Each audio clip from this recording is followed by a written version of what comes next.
I thought we could work a little bit on the French defense, since Yes. that is your main opening against e4. Mm-hmm. And, the way I learn opening, certainly a really big resource is the Mm-hmm. study of computer games. I don't know if that's something that you have incorporated into your training at all. Like, do you use computer games to learn how to play openings?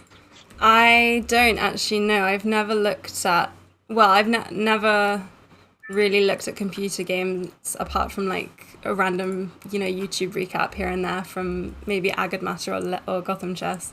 So no, Yeah. I can't say that I have. Yeah, well, here's the thing. I mean, once that became a possible resource, right? Once there became databases of computer games, it's actually like, the computers can play against each other endlessly and they produce so much more material than humans, right? Yeah. I mean, in order to get games between top players, you get those a few times a year. There's like Wake on Zay and, at Dortmund in the summer, of course, Norway chess, St. Louis, big tournaments, but like they're not playing against each other every day in the openings like you're interested in, right? But Yeah. computers can actually do that. So you're getting like a large sample of games, um, and with very strong players, right? I mean, like the best. And also, of course, Yeah. the computers are introducing ideas that are just, let's say, don't come to the minds of humans. So I definitely, when you're learning an opening, I do think it makes sense to um, use a computer database. It's actually not that hard to download, right? There's a CCRL if you guys want to go and do that at CCRL Chess or TCC Chess, and you kind of create your database of computer games. So today I was thinking like, okay, let's just find a few games that Black has won on the Black side of a French and the lines that you're playing, and see if we can understand what they're doing. I mean, I can tell you one thing that I've realized, Lula, is the French is a very complicated opening strategically. I mean, the pawn structures are kind of like, they're very, very unusual, very diverse, right? There's like Yeah. this big imbalance.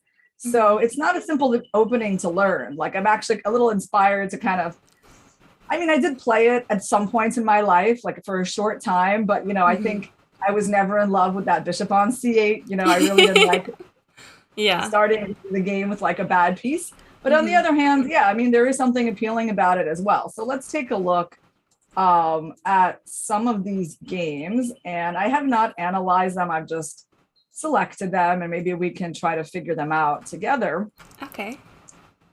So here is game number one. So this is okay, ethereal versus sugar, right? So these are high rated computers. I kind of searched by rating, and this is a line that I saw appearing in your game. So we have the Winawer variation, right? So you play this bishop b4 move.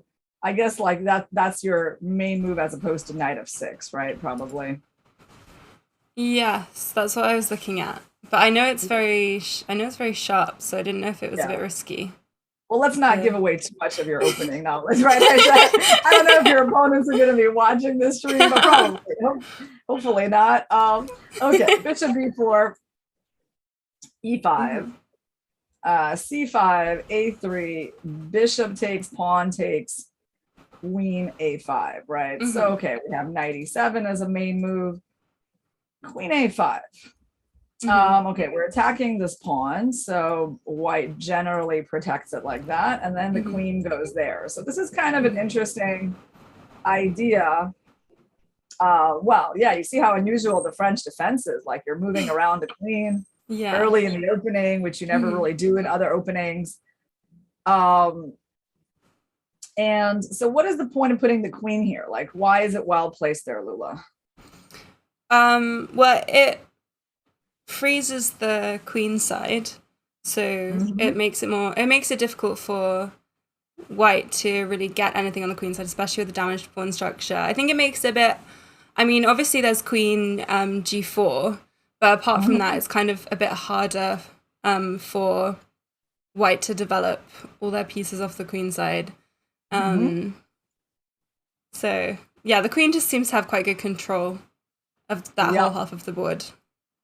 Yeah, I mean, definitely. I guess one of the things that in general white likes to do in these lines is they Hmm. like to play pawn a4, right? Bishop Yeah. a3, make Hmm. that bishop better. One thing I've realized, like looking at these computer games, is that, of course, black's bishop on c8 is like the main problem of the French defense. But in fact, white's bishop on c1 is also not like a fantastic piece. And if we can sort of highlight that, that would be nice.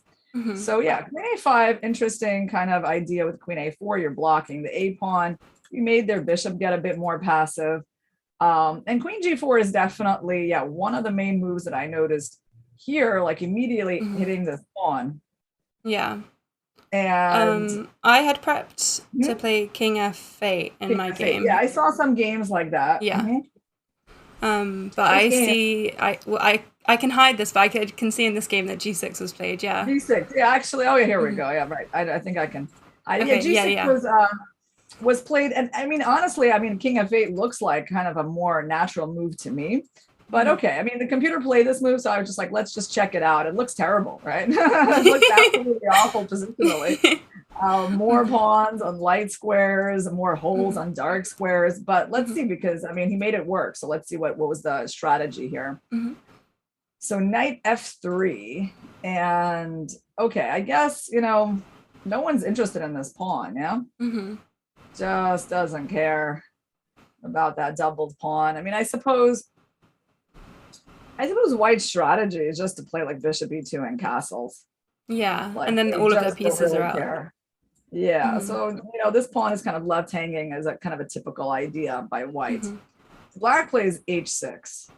Okay. I mean, I understand that move, like, with some pawn on a dark square. Of Hmm. course, it's unusual. I mean, it is a highly unusual strategy where you're only moving your queen and your pawns in the opening. Yeah. H3. Okay. Do I understand that computer move? Not at all. Much more typical, of course, you would think is H4, but Mm. maybe, with that type of idea, Hmm. but maybe, it's not that dangerous because you're pretty much ready to play G5. Hmm.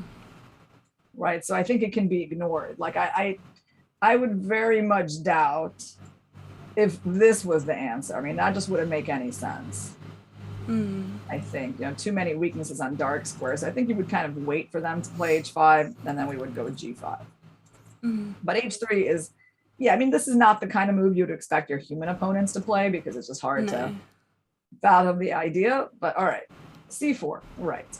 So this I understand because we see that move all the time in these positions, right? Hmm. Oh, wait, I think I actually got it. No, I think I actually understood this computer move. Okay. You know what I think this H3 move is about? I think it's about protecting the queen. So you could like take the pawn. Oh, I see. Yeah, Yes, isn't that yes, hilarious? yeah, I mean, yes, that and I'll makes just tell you sense. one thing, Lula, I did notice was one of the ideas in this position is there Hmm. is a pin going on here. So there is this type of Hmm. idea where you Yeah, could grab for that sure. pawn, Hmm. right? Yeah. So although something white can sacrifice it, but like, yeah, that's a tactical idea that's present. Yeah. So that's a funny move, H3. It's of course, Hmm. the computer never makes like pointless moves. It just makes moves that Yeah. are hard to understand. Hmm. Black immediately, right, protects that pawn by moving it forward. Hmm.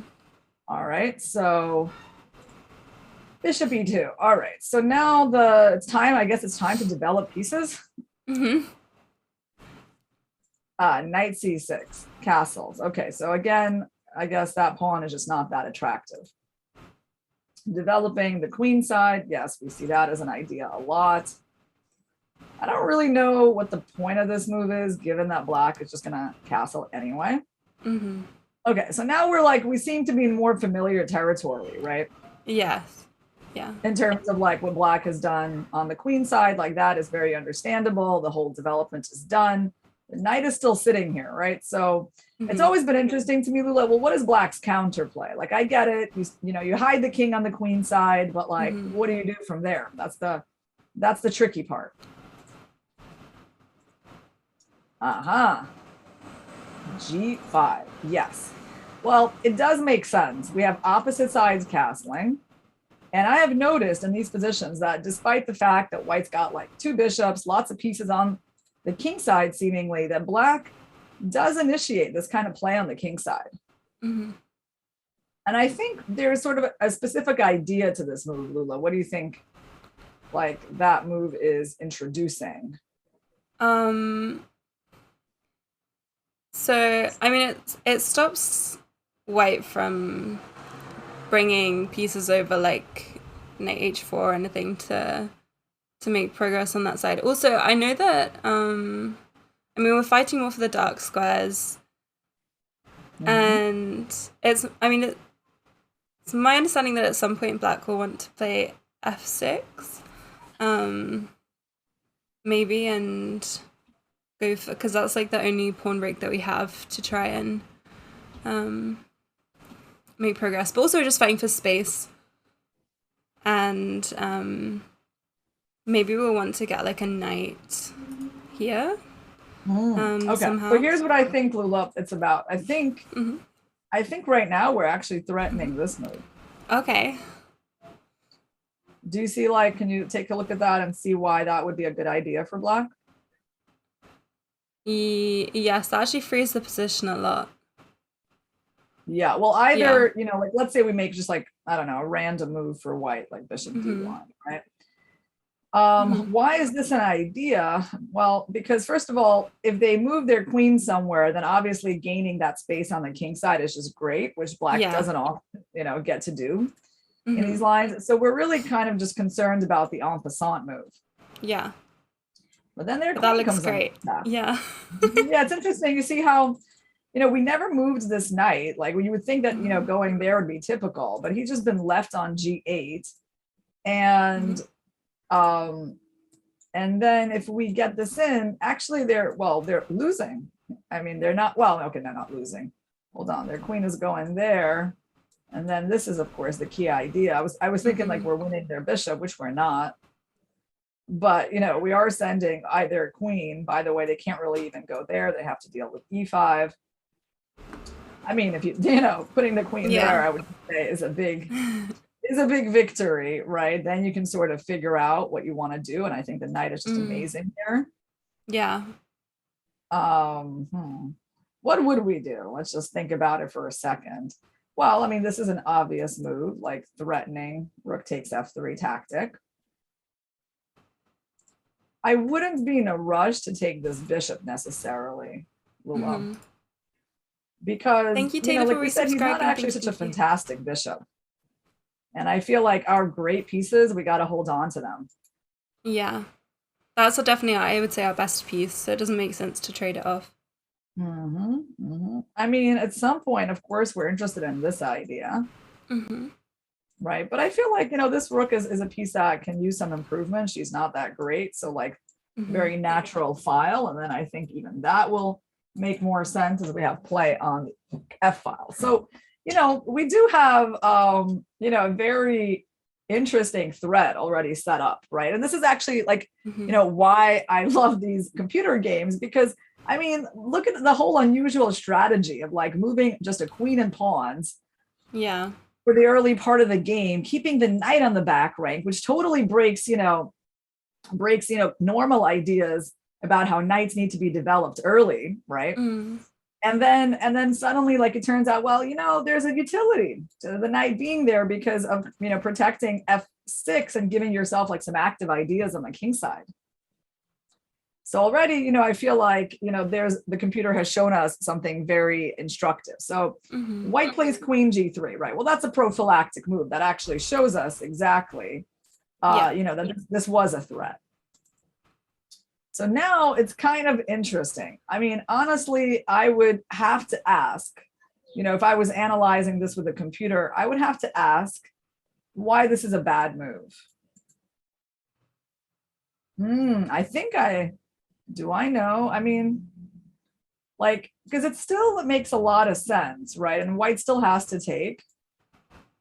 And then you kind of wonder, well, I mean, okay, so sure, you're like a tempo behind, but this still looks like a strong plan.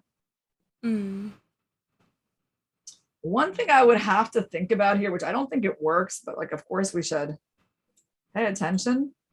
to the b file. Yes. Yeah, it doesn't seem to work at all, actually, because I don't know, you could even go king c8, but I mean, even king a8, like this doesn't seem like a very powerful invasion, right? I mean, you have a million ways to guard that checkmate. So that doesn't work. So I guess that's something that would really interest me. Like, why is this a bad idea? Right? We know if the computer is not doing it, there must be a point, but I mean, so I far, guess the diagonal from h2 to b8 is a bit. I mean, we don't have any dark squared bishop. We don't have control over it. yep.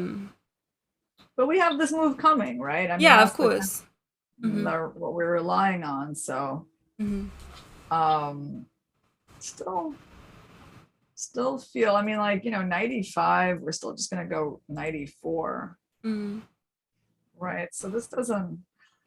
I mean, okay. I guess I'll take this guess. Let's say maybe they go here, which I think obviously it's a natural move because where else can the knight go from f3? Goes to e5. And now when we go there, the difference is their queen doesn't have to go to that passive square. Let's say that she goes here. Now, if we take the bishop, they take back. Queen is kind of centralized. I can see how we can have, obviously positional problems. Like, let's say we're not very sophisticated in our trades here, Lula, and we just sort of take stuff, right?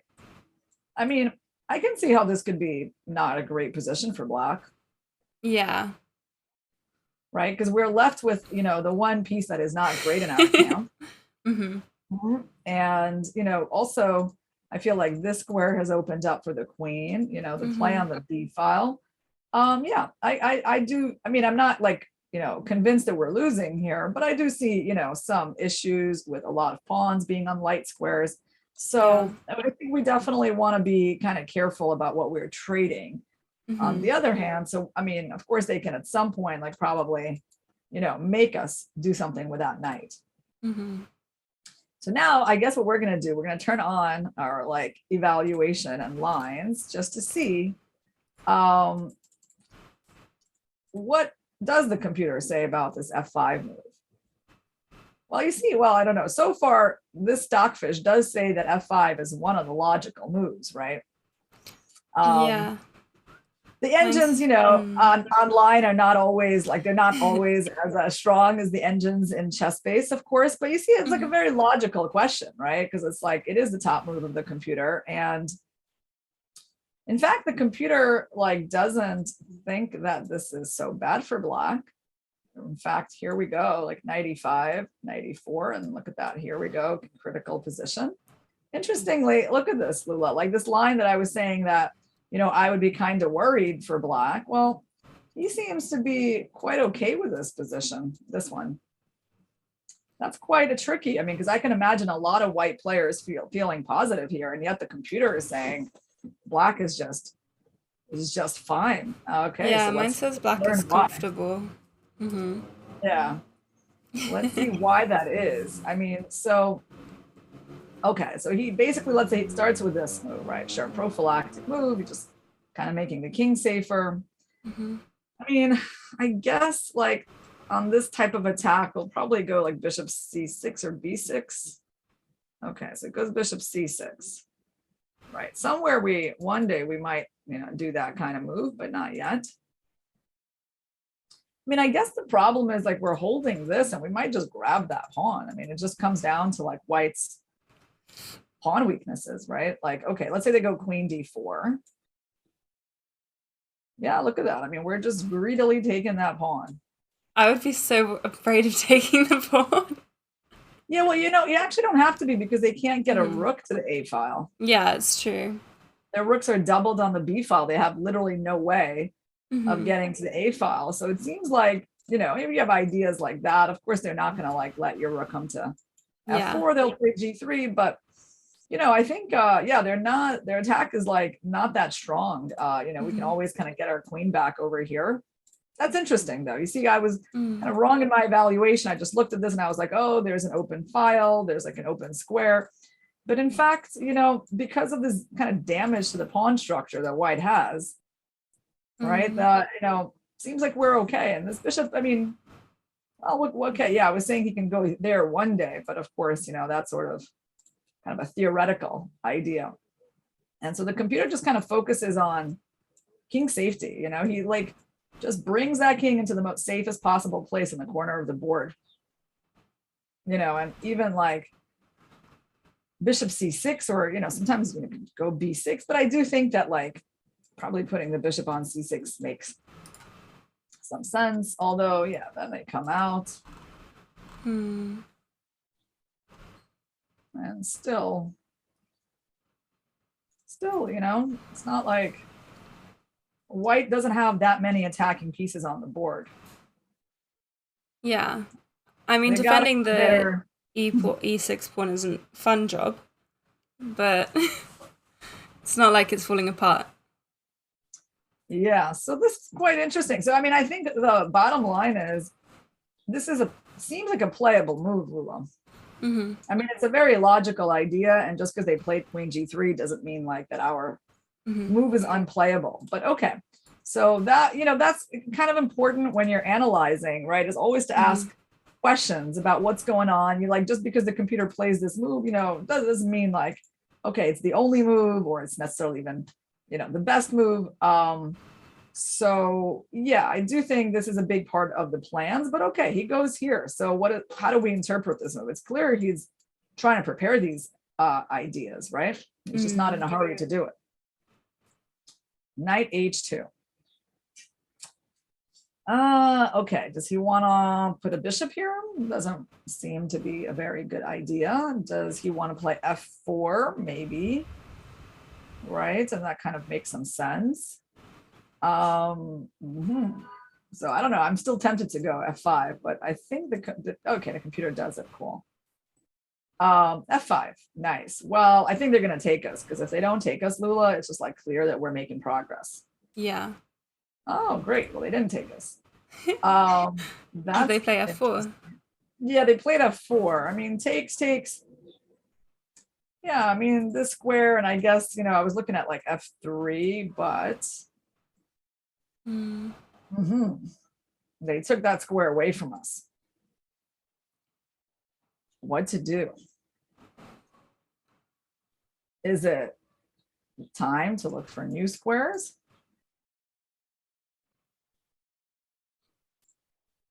Let's try. Notice how they can never really go to d4, right? So they got to go back.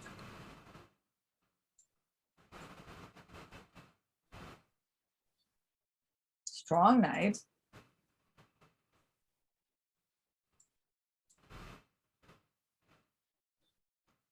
But what do you think we should capture with here, Lula?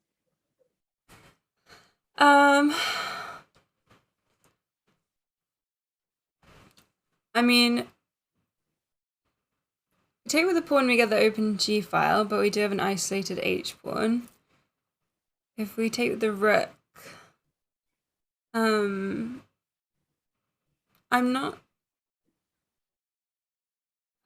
sure if they can kick our rook back. I know it does weaken the position a bit. I'm not sure that's the file that we want the rooks on. I don't know. I guess if we can play h5, g4, maybe we would want rooks doubled on the f file. Yeah, I think it's a kind of a tricky question, because I think that both of these recaptures are possible. I think they both have their points. I mean, intuitively, I guess g takes f4. I mean, I think this looks like a pretty good positional move. I like the pawn there. I like how it fixes light pawns and light squares.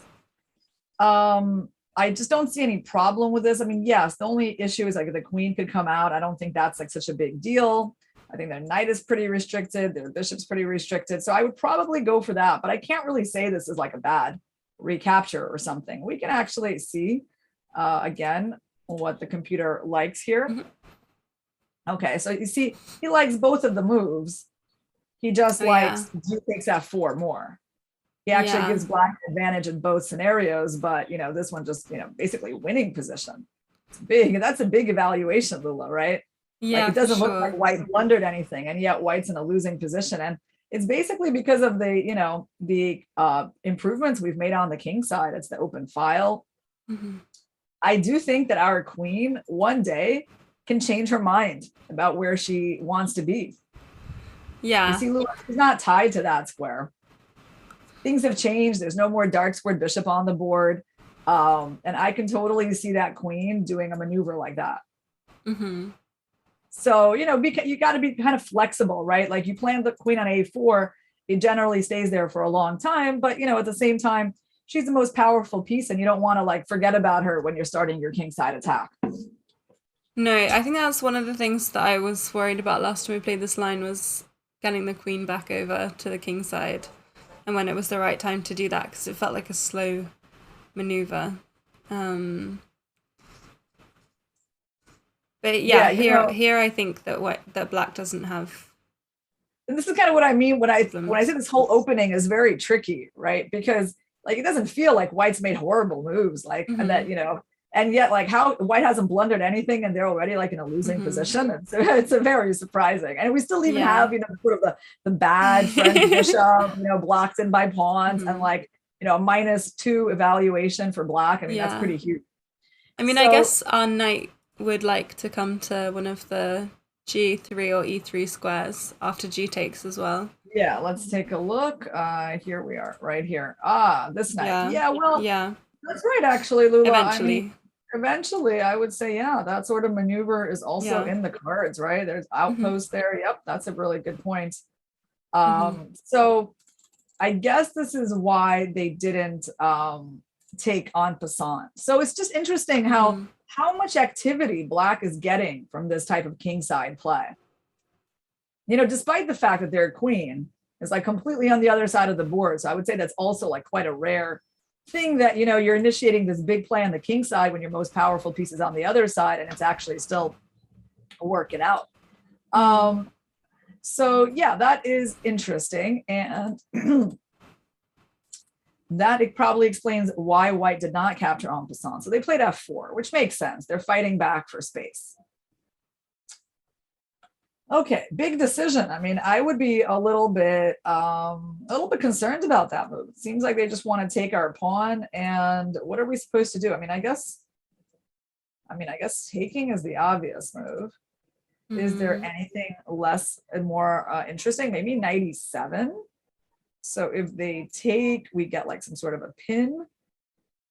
That would be a very interesting pawn sack, Lula. Let's see what the computer did. He took. Okay, so he wasn't interested, and we just made a kind of prosaic capture.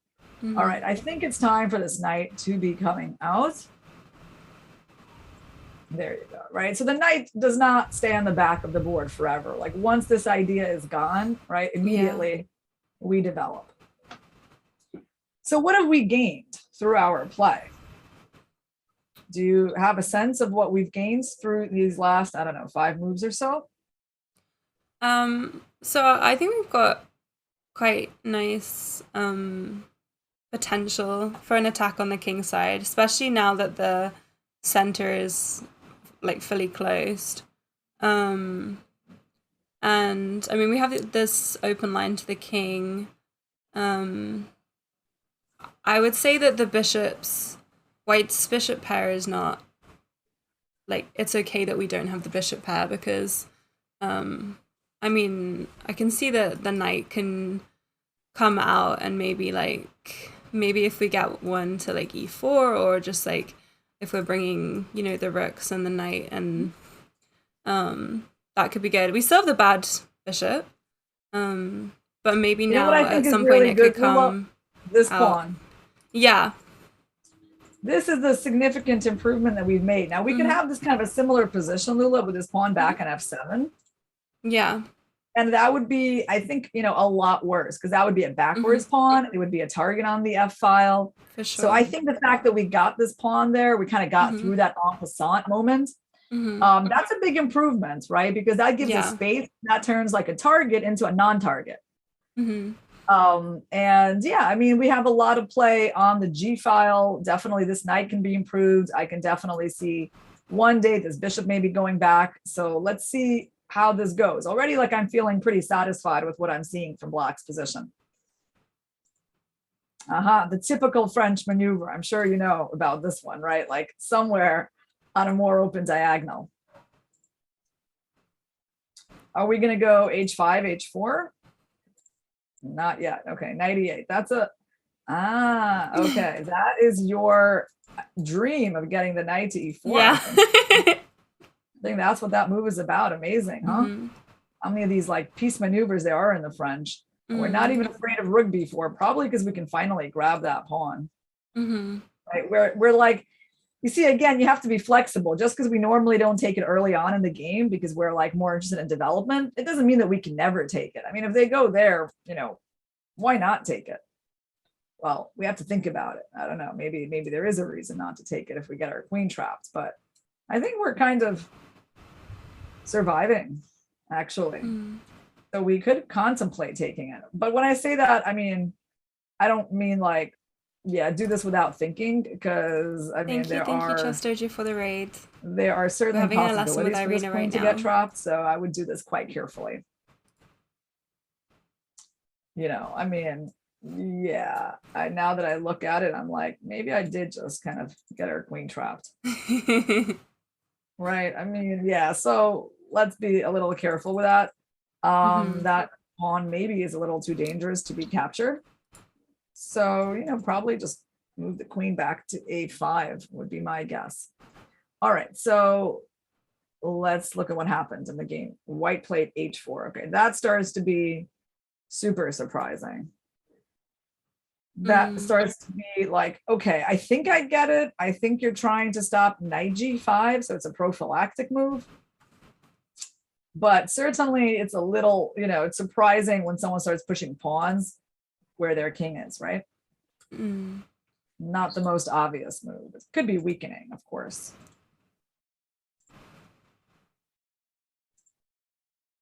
Where's this knight going? What do you think, Lula? Why is it going to F7? Well, at first, immediately I thought it was so that we could move the rooks onto the G file, but then I thought that maybe even if white took the H pawn, we wouldn't mind because it opens up the king more. So where is the knight going? I mean, we can play H5, knight H6, knight G4. I was just gonna say, Lula, I actually just realized it, and then I saw ahead in the notation that I think actually it is this thing that I was thinking. At first, I was thinking that maybe we're going here, and there, right? G4. But then I was like, but this is kind of an ugly positional move, like more pawns on light squares, weakening the G5 square. So I wasn't so sure. And then I was like, maybe we're just going here anyway. Maybe we're just doing that typical piece sack where we open the H file and like mate them, And I think that's what the computer is actually setting up. Okay. So G3, okay, that's another. I mean, the computer is preparing some sort of, King G2 off of that. But like, look at this. That is his point. Computer is such a brilliant attacker. This is, I mean, wow. So this actually happened. That's crazy. So he sacked the piece. I mean, if you don't take the knight, then of course, the knight just gets in. So, positionally, it's devastating for white. So, all right. So what's the big deal? Like white's king doesn't even look that weak, but he made that smart move, right? Like there could be rook H7. First he goes there. Okay. So this is where, this is where, of course, you are seeing, let's say, a difference between a human and a computer. Like, I don't think this is that obvious of an attack for Black. Normally when you're giving up a knight, right? Like, sure, like everyone knows, okay, open files are great, right? But I mean, the fact that you don't have any checks here, like you don't have any clear threats, like your queen is far away, and yet and you're just like slowly going at 4. I mean, yeah, this is definitely computer stuff, but of course you learn from it, right? That's Yeah. why you look at computer games to see, what are they doing that humans wouldn't think of. So incredible concept. I mean, he just kind of wants to go, I think, knight f5 and prove the knight.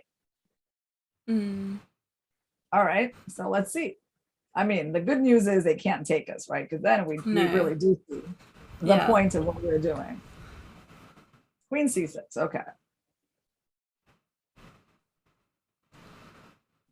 So just calmly protecting things. I mean, yeah, we're just down a piece. Why is this good? What? Giving up that pawn. Why is any of this good? I don't know. Okay, so he wants to capture back with the queen and bring the queen in. So this part I can sort of, now I'm starting to like what I'm seeing. So white obviously is feeling kind of desperate about that threat. Some reason decides to give up this pawn. Sure, we'll take it. Okay, interesting. I mean, obviously you want to ask why not there. Probably queen g2. Is the reason that our move is not that poisonous. So we have, we have 2 pawns for the piece. That's something. And we have some sort of attack on their king. Their pieces are rather passive. They want to trade the queens. Are we going to let them? I would hope not, being down a piece for 2 pawns. Yeah, like maybe rook h6 or something. Yeah, rook h6. There we go. Prophylactic move, right? Very calm. And like, I love this. King b7. Make the king perfectly safe. I mean, it's so brilliant, It's like not even in a hurry. I mean, he's basically playing, like you see in white's position. There's, problems of harmony, right? Like, these rooks are not really working together. The knight is, he's defending the king, but he's kind of passive, right? The bishop, is not really useful because they can't capture the pawn to open him up. So basically black is going for this like long-term attack based on, the fact that white's pieces aren't great and there's king safety problems.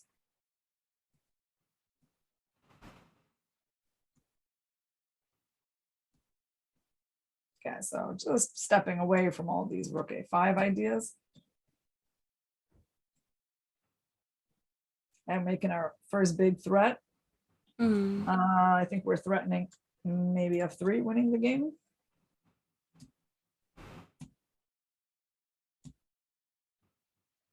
Funny stuff. They're threatening us with checkmate.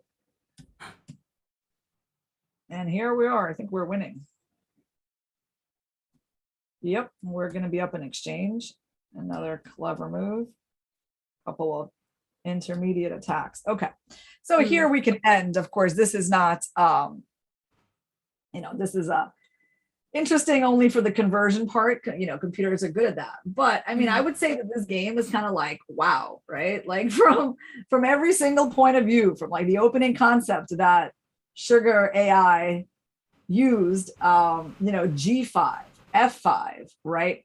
And then this like incredible knight sacrifice on G5, which was leading to like, an attack that was super slow playing, right? Like there was no immediate checkmate at all to the black king.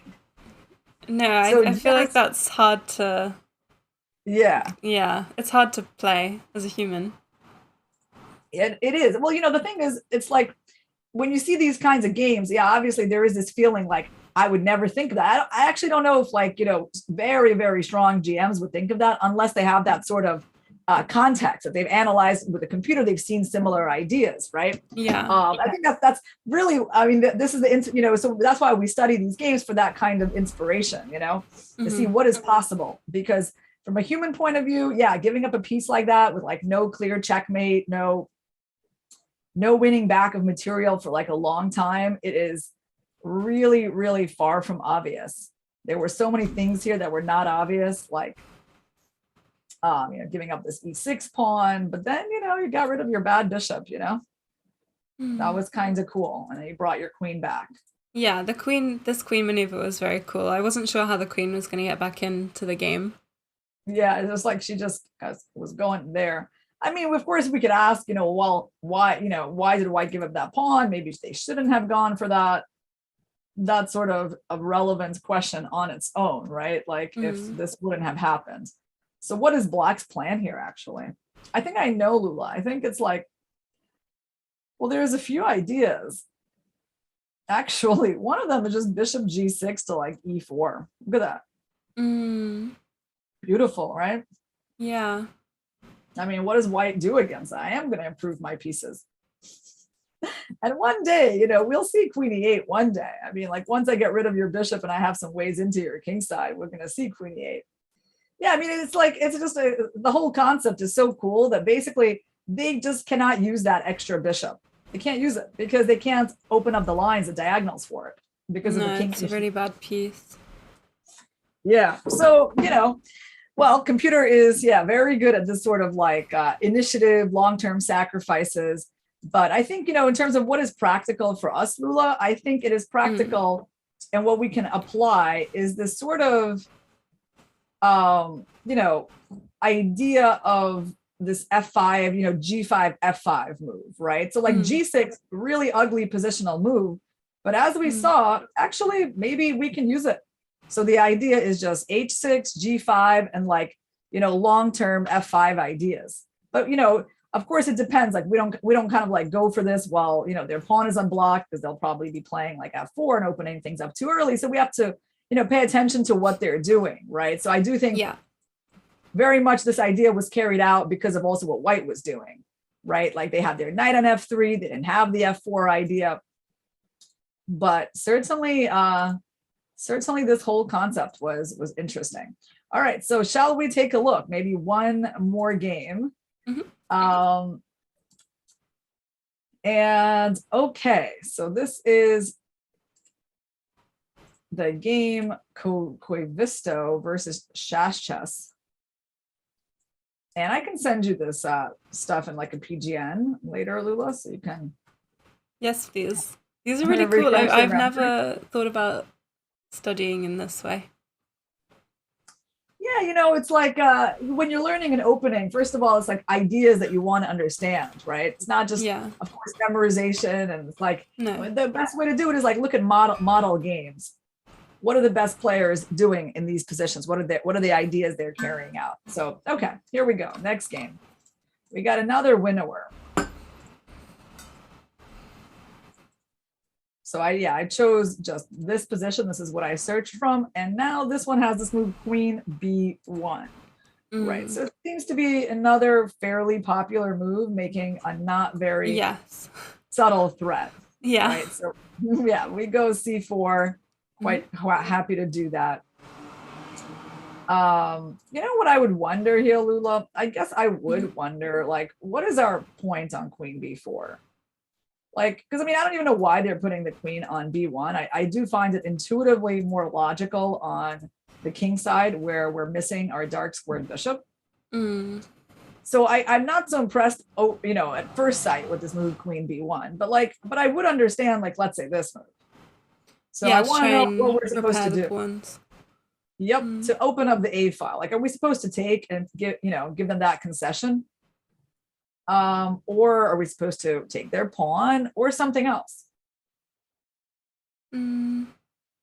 So what we can think about that for a second.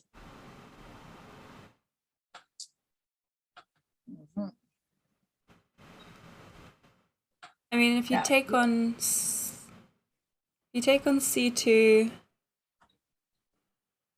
I think you probably can, but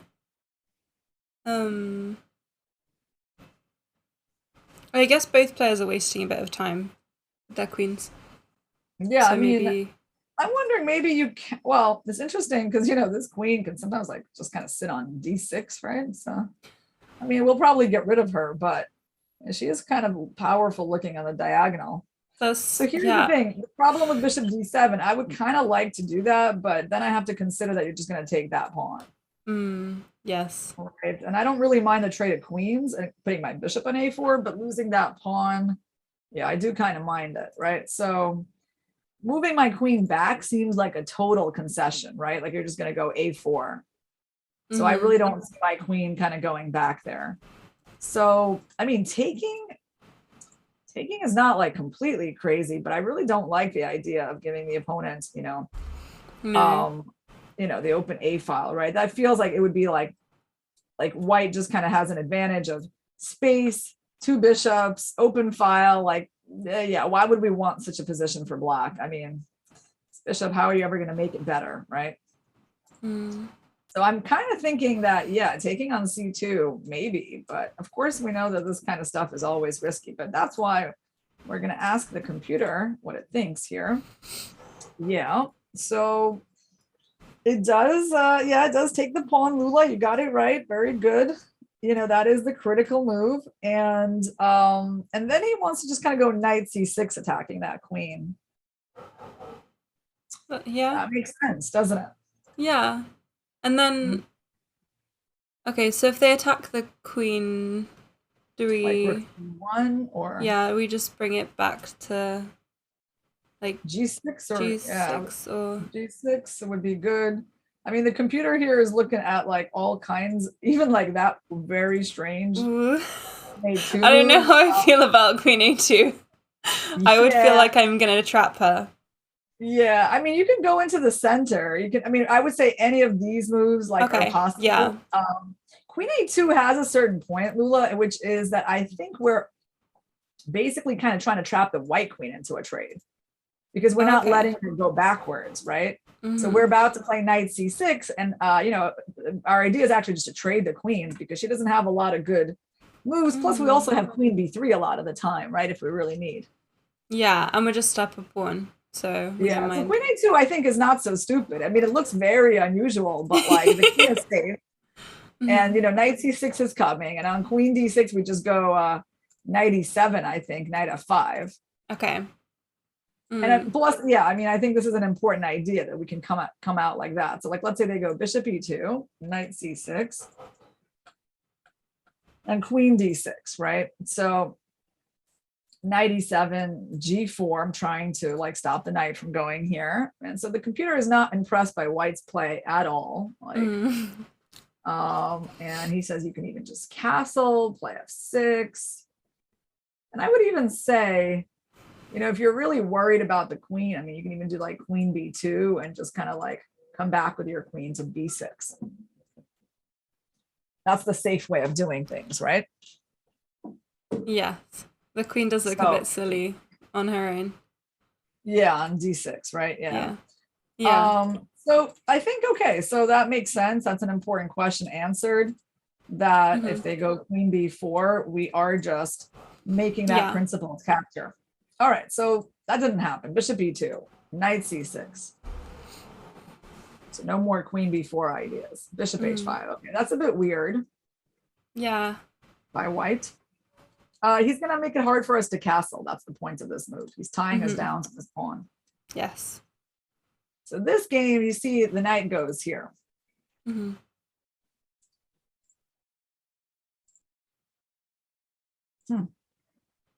Like ugly move, right?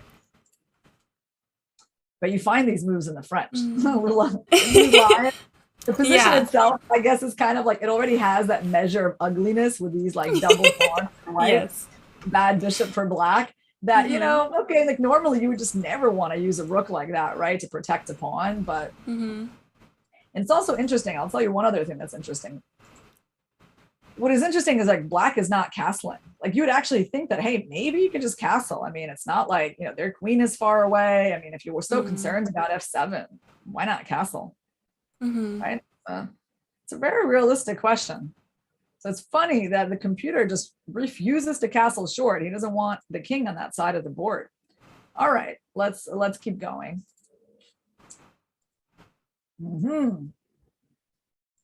Yeah, so why isn't this a problem? Because of rook B8. And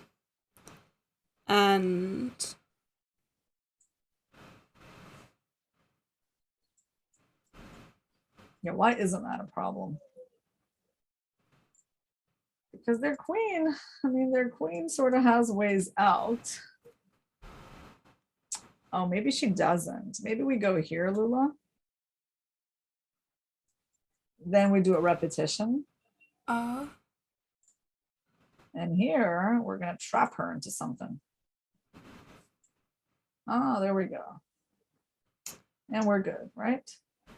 We get like a really, really important center pawn. And plus their queen is still trapped. mm-hmm.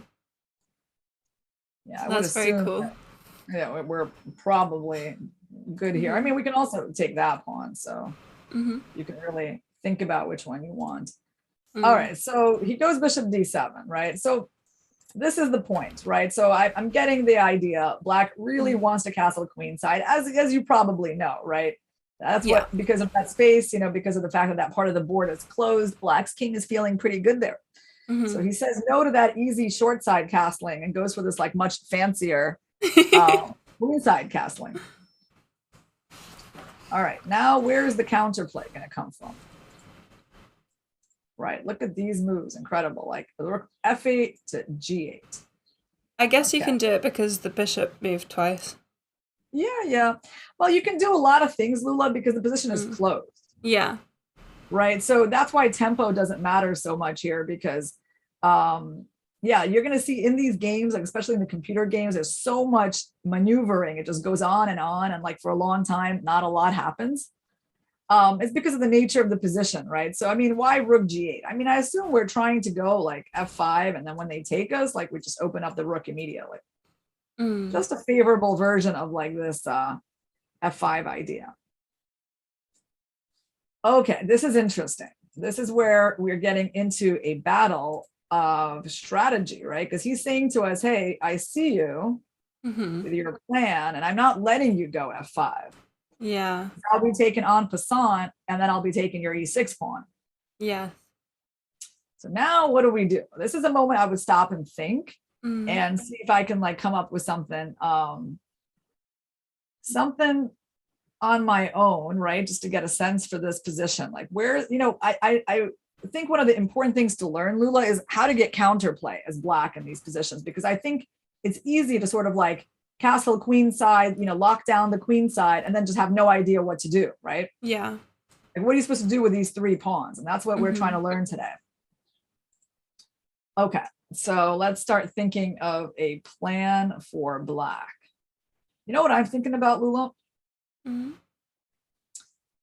mean, is there a point in like going something like rook d8 and like rook f8, knight d8, and then maybe even like queen c6 and like overprotect e6 and finally push through f5? That's an idea I would look at, because I don't really see any point in moving these two pawns, and I can't move the f pawn either. So I'm thinking it's going to be something with these pieces. All right, let's see what happens. Knight g6. Okay, not a move I thought about. Offering the knight trade, huh? All right, well, if they take, what are we taking back with? Oh, the h pawn, so we still have the pawn break?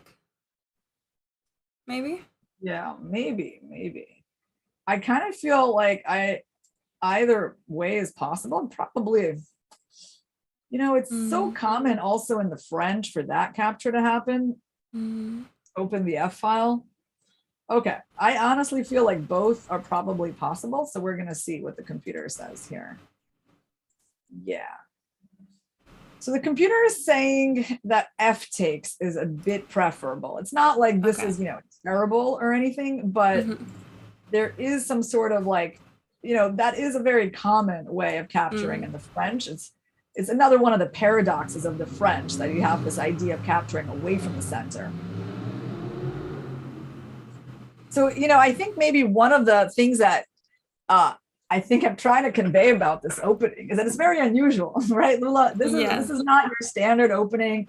The pawn structure is so particular. You're seeing a lot of things that are just like out of the norm, right? And so, yeah, this is something you might want to consider. You get the open F file. You know, I would say, of course, you know, theoretically, it's not really going to be allowed to happen, Lula, but just like theoretically, you know, it would be nice to play h6, g5, you know, put the knight somewhere in f5, play bishop e8 to g6. I mean, you know, I'm showing this to you as just potential ideas, but like, of course, you have to understand that white will counteract all of them. Like the moment you play h6, they're going to go things like h4. They'll just like never let you play g5, right? So it's not that simple, but I do think the idea of like knight e7 to f5 is realistic. Although I see the computer is not really in a rush to do anything, right? He hides the king. We see that a lot, Lula. So it's king b8, king a8, even pawn b6. So he basically just says, black is fine on the king side. I'm going to improve a little bit more on the queen side. Things like that as well, or df8. So this is an interesting move, knight g6. Yeah, I mean, definitely instructive. Okay, so now let's keep going. So white decides no trade. Okay, makes sense to me. Tying down our rook to that square. Where is our counterplay? It's always that question, Lula. Where is our play? Well, I think it's time for that rook move. Nope, computer is like, more improvements. Okay, that's fine. I mean, I know this move is very, very standard. And actually, you're going to see he loves putting the king on b7. Just loves that, and that's another actually very typical thing I've seen in through these games, is that it just likes the king there. It's very safe getting off of this diagonal preparation for some kind of like, he will eventually try to push the f pawn, right? It's just more preparation. Okay, instructive. Queen b2. Knight e7. Is he going to f5? Or is he trying to play queen c6? We'll see. Rook b8. Okay. Never would have thought of that. I just don't even want to pretend like this is within my range of understanding. This move.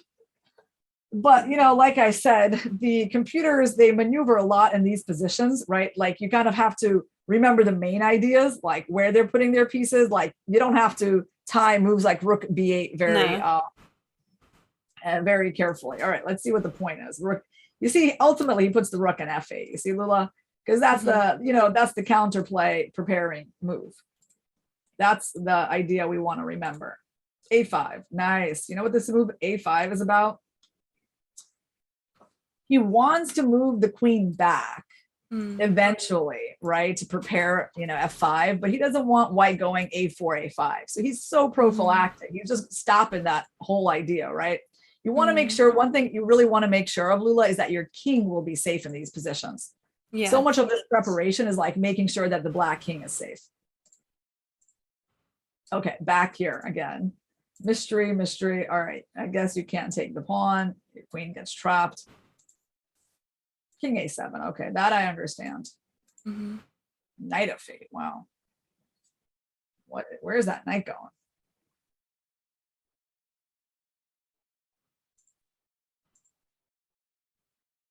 Okay. This part is difficult. Let's see until we get to a point where like an actual plan is being carried out. All right, so he moves his queen back. He put the rook here, defends that, right, against all rook b2 ideas. He's bringing the queen back. Okay, well, let's see what he does with that queen. Okay.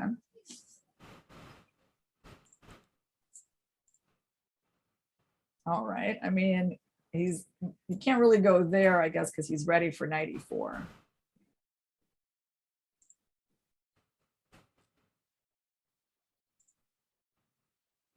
Okay. More maneuvering. Yeah, there's a lot of that. I think he's finally, Lula, getting ready for one of these moves.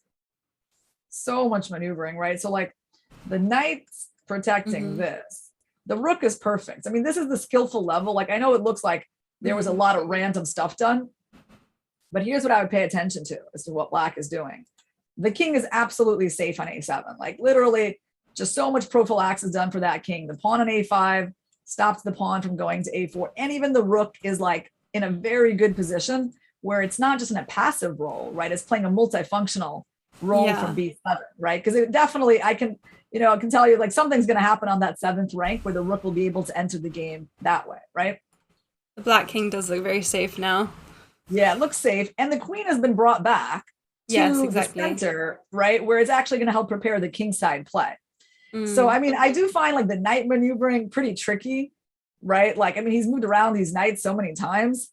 But I think finally black is on the verge of going like f6 or f5. Let's see if that happens. All right. Finally, we get this move. Finally. I mean, we knew that's what it was all about, but it just took a long time for the computer to prepare it. So you got to take that pawn. Now let's think, Lula. What are we going to take with? Because we do have a choice.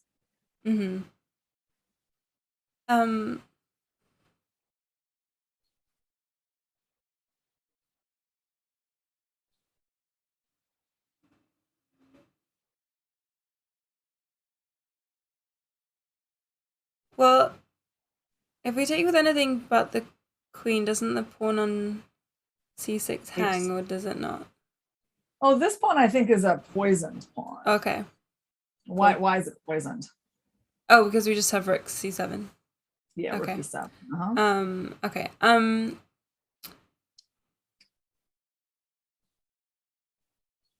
I find it to be a pretty tricky decision. Yeah. Because again, I kind of feel like all the moves are possible. I mean, let's just start with the most positionally desirable one. Which one do you think is the most positionally desirable one?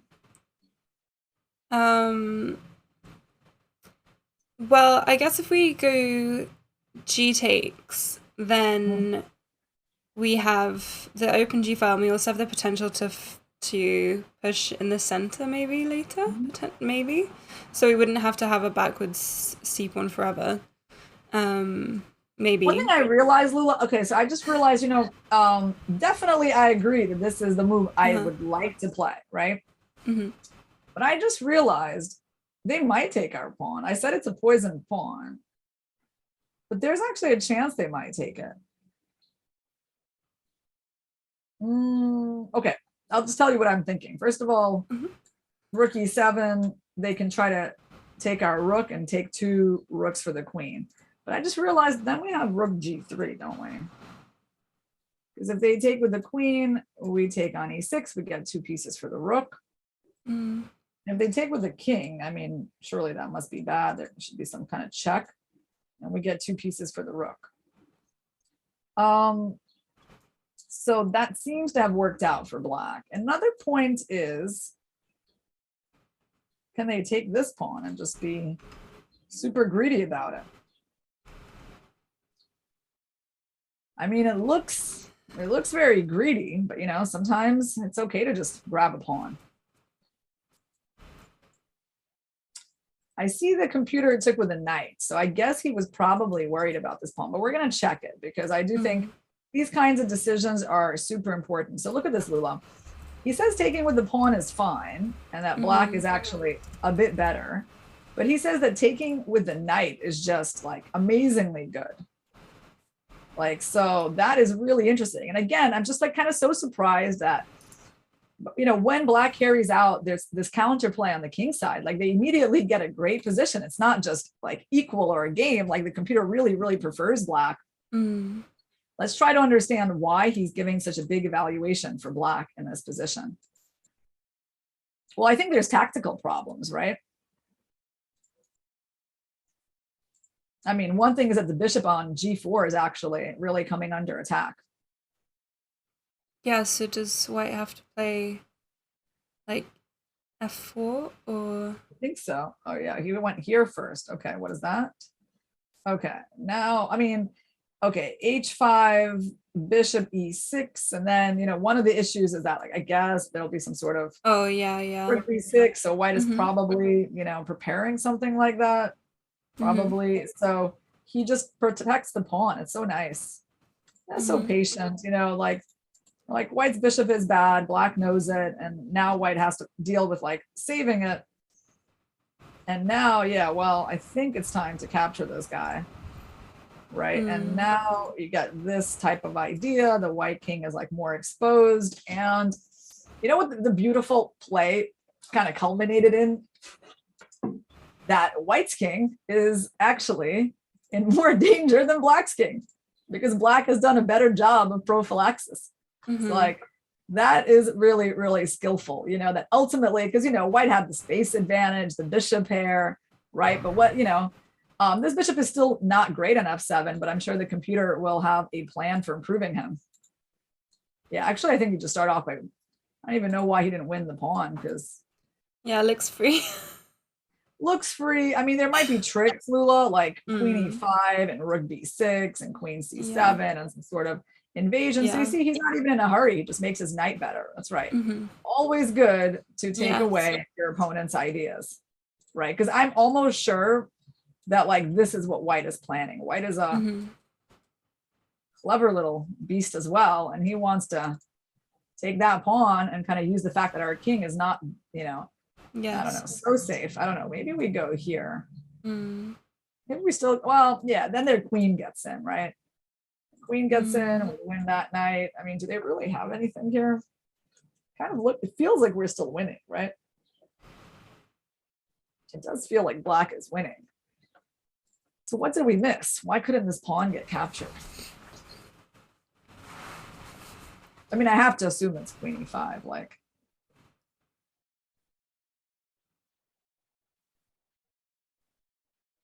Unless it's rook b6 and queen e5. No, that can't be it. No, it can be it. Oh man, is this it? Like this? Like he's gonna trade with us and just use the fact that like our queen is nowhere nearby to try to get our perpetual?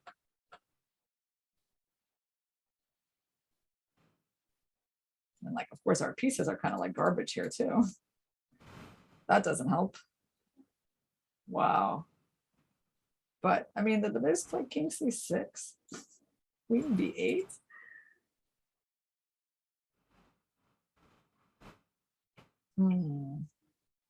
I mean, I feel like this is sort of like the lines that white will be looking at, you know? Does it actually draw for white? I'm not so sure. But Mm.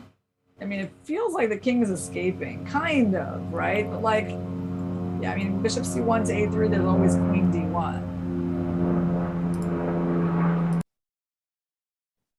I bet we're like missing something really, really brilliant here. Okay, well, we're gonna see, but I think it's something like that. I think there could be rook b6 or something.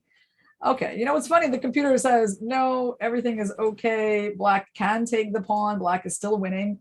So he just prefers, you know, he just prefers knight d7 because he's not in a rush to take the pawn. And but I do think actually from a human point of view, yeah, like you really should be kind of concerned about this type of line, right? Mm-hmm.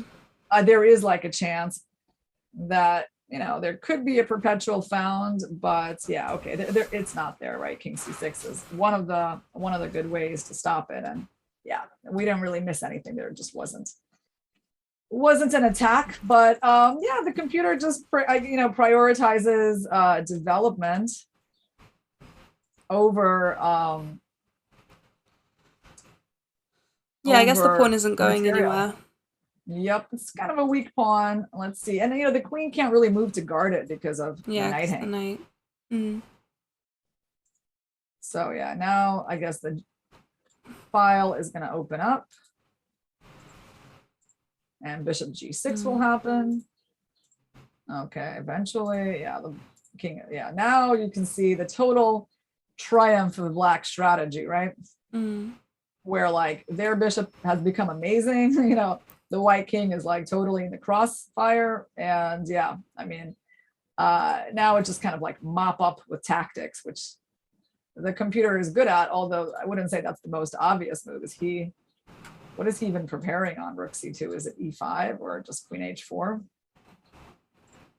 Yeah, he's like so beautiful. I mean, he even has such style. Like I would just be like, okay, black is just winning here, but look at this. Like he's weakening the d3 square. That's what it's about. Incredible. Who wants to put a knight on d3? Mm. Like that. Not even letting white, I guess, take that. Knight. Okay. I mean, again, this is the computer's conversion, but you know, from our point of view, I mean, wow, what can I say about this game? It's like, it does feel like, you know, difficult to implement this the way the computer does, right? A lot of maneuvering, But in terms of what I think we can take away that is practical, so where does the computer like to put their king in these lines, Lula? So long castles for black. Long castle. Yeah, Yeah. long castle. He seems to really, really like that long castle. And he, in both games, we see him really develop the king side play. He doesn't let himself get kind of crushed on the king side, or like, or just, moving around doing nothing. No, he's actually trying to do something, even when it looks like his moves aren't doing much. He's still going for this F5 idea. That seems to be the point here, Lula. And a lot of prophylaxis for his own king safety. Yeah. Right. So this is kind of like B6, king B7, A5. The way he A5, king A7, and the rook on B7 was like really brilliant. It was really important defender there. And then the queen brought back. I mean, and he just kind of like puts all of his pieces on the king side, but with the ultimate idea of pushing that F pawn and pushing back white. So yeah, what do you think, Lula? You liking computer games? They're very cool. This one was a little bit harder to understand all of the maneuvering, but yeah, I feel like it's been really instructive for seeing I don't think I was familiar with F5. I think I was more familiar with just playing F6 and trying to open up the position that way, but I think F5 is obviously much more energetic, and if you can play it, I think both of those moves are possible. You just there has to be a lot of preparation. Black is really bringing all their pieces to the king side. All right, so we got one last game like that we can do, and this 3 is a good number. So this is Stockfish's black against Boot. I didn't know there were so many different engines. Oh, there are tons. Yeah. Well, yeah, in this computer championships, the sort of the main ones, right? Like pretty much everyone knows like Stockfish or Fritz or Houdini or Komodo, of course, a big one, right? Alpha Zero, but that one's not available to the public. But there's tons of computer programs that are like really strong and rated like a 3,500 in these computer sort of tournaments. And so Boots is not, I don't know, he's not the one that wins the computer chess championship. It's usually Komodo or Stockfish, but like or Houdini, yeah. But he's still a good computer. So here we go.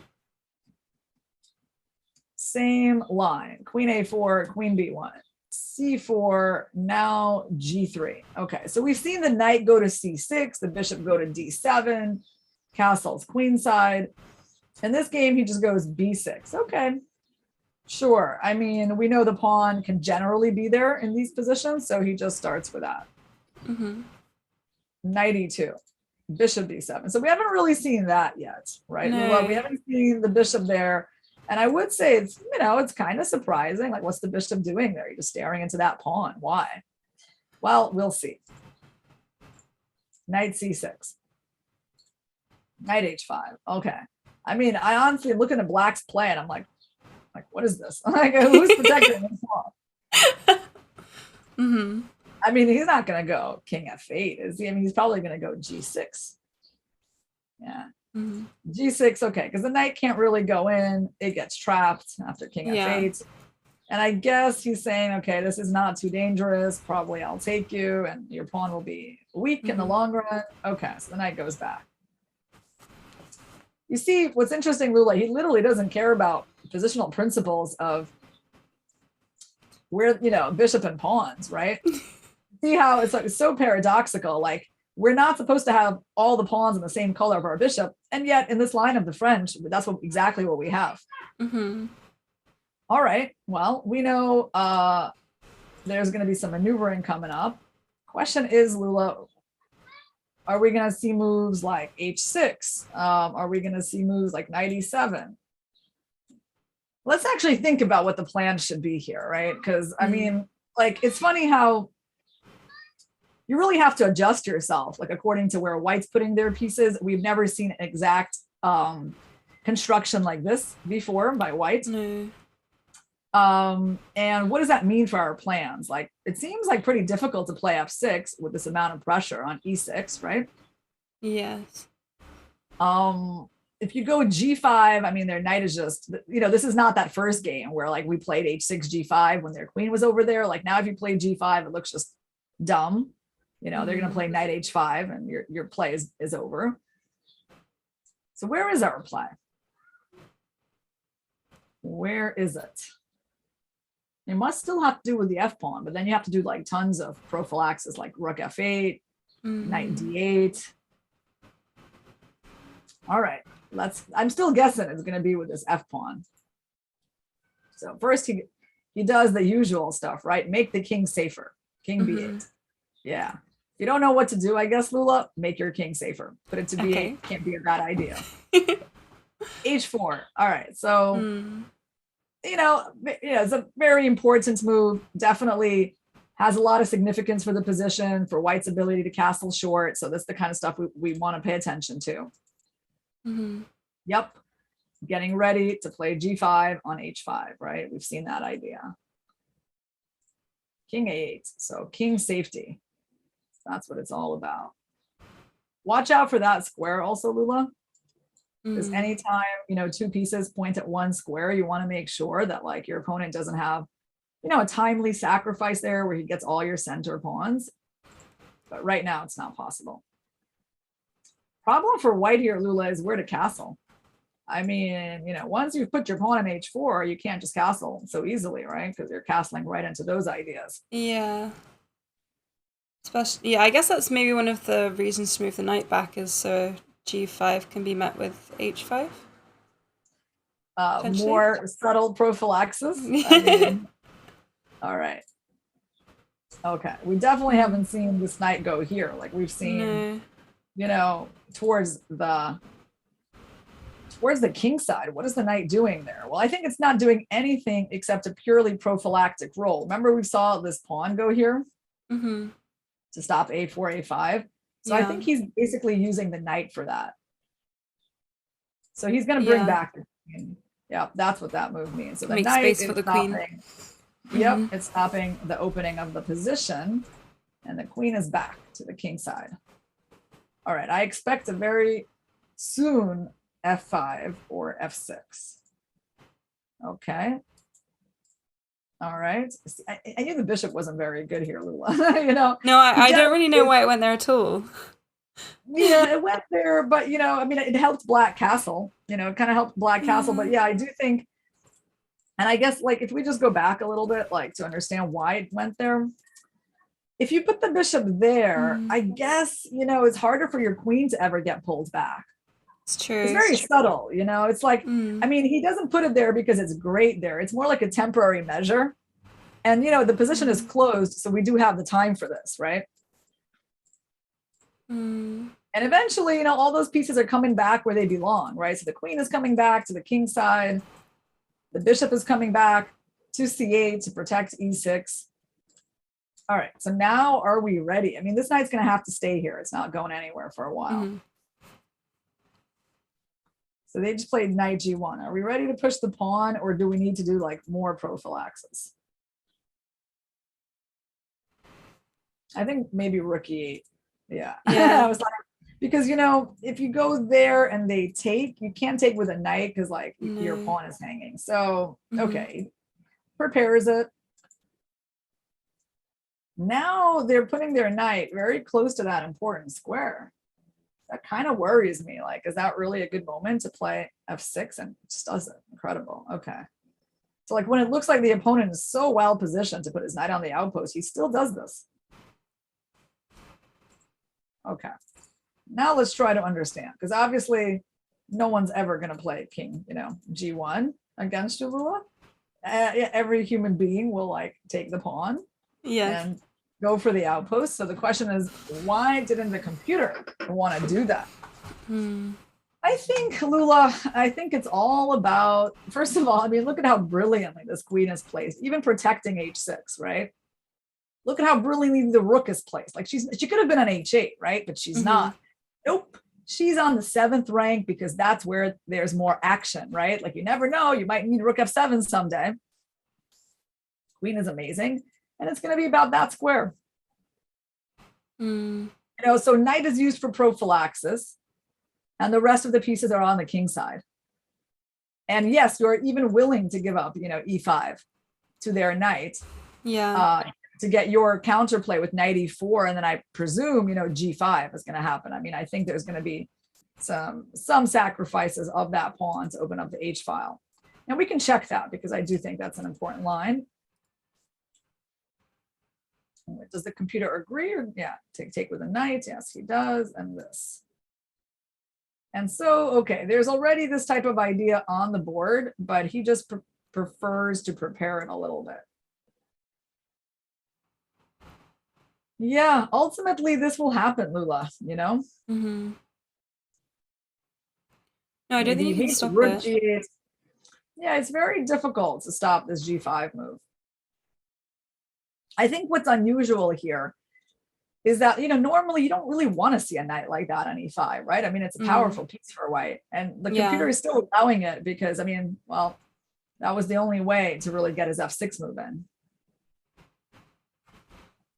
All right, so the computer didn't take on f6. Okay, well, this move is easy to understand, I think. Little pawn sack. Takes, knight takes. All right. What's going on here? Yeah, I was going to say, are we ready to sack the exchange? Because it kind of feels like that's what we're setting up.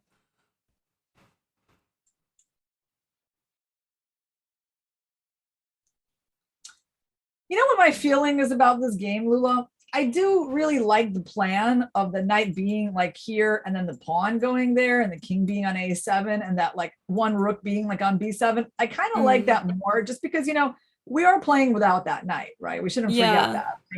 Yeah, even though the computer is doing it, I mean, I think we can still, as humans, kind of conceptually understand that, like, you know, the knight on a5 is not really taking part in the game. So I get it why he's there, but I kind of prefer the other strategy that we saw in earlier games. But let's just take a look. So this opened up. Doesn't look that bad for white at the moment.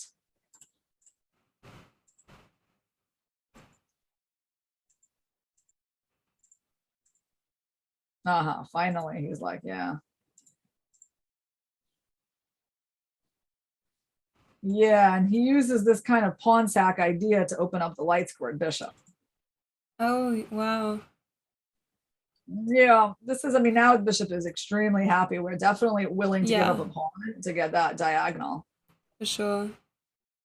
Yeah, here, of course, you know, white messed up. I don't know what white was doing, but like, giving the black this outpost and this bishop, I mean, this is like really bad idea, and black certainly has plenty of compensation for the pawn. Oh, don't we love that move, Lula? We just love that prophylaxis. That's so nice. Yeah. I mean, okay, black is doing great. I love the security of the king, the beautiful bishop, the beautiful knight. I mean, okay, these pawns are not the best, but obviously the piece quality is more important. So, and the king security. Okay, well, the computer starts his like dynamic play that, you know, only he understands. Okay, I guess if they took, there was queen g3. Yeah, all right, that's enough for this game. So 3 games, Lula. Hopefully this will be at least, you know, somewhat useful for you in your French games. No, I think so. Yeah, these are very, I guess it's with the sacrifices in them as well. It's showing that either the pawn sacrifices or the piece sacrifices, just that if you're the only player with any, you know, prospects to attack, then it's worth definitely worth sacking something to get a bishop like that for sure. Yeah, we're really prioritize piece activity. Yeah. All right, Lula. So that is enough for our French. Now, I feel like we've worked hard, It's my feeling. It's interesting because, I mean, I know it's like supposed to be training for you, but I feel like because, these were all like new games, like for me that I had never like looked at, definitely, I feel like, that was a lot of information to absorb, right? Yeah, I for understand sure. what the computer is doing. No, but I think I'm actually kind of inspired. I don't know. You might see me playing this stuff, Lula, because I like this That would strategic be cool. maneuvering. Yeah. Yeah. All right. So Paulie says French is an unbalanced opening where black can decide when to open it. Yeah, that is it. This Winawer, I mean, certainly is extremely unbalanced. Yes. Is the French positional or tactical? Well, as you can see, Dan, it's both, right?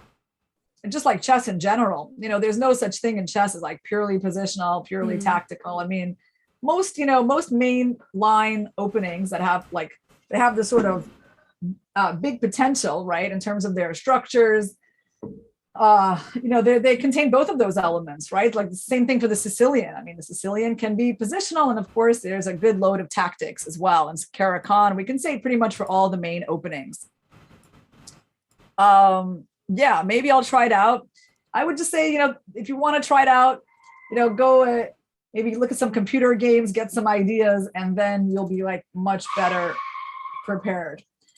All right. So now I have a little exercise for you. Okay. We're going to kind of move on to a slightly different theme, and I want to see how you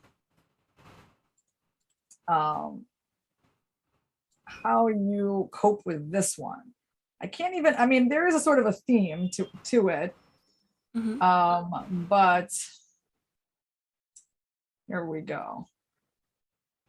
So this is the position. White to move. I'll paste in the fen. Okay, so it's white to move in this position. Yeah, this is no longer the game, boot versus stockfish. This is just a different position that occurred in the game of one of my students. So it's white to move, and I can just tell you that this is an important moment. Like we need to navigate this well, and I'm going to give you a little bit of time to think of what white should do, and I will be right back. Okay. So it's not like a puzzle, is it? It's just a critical moment.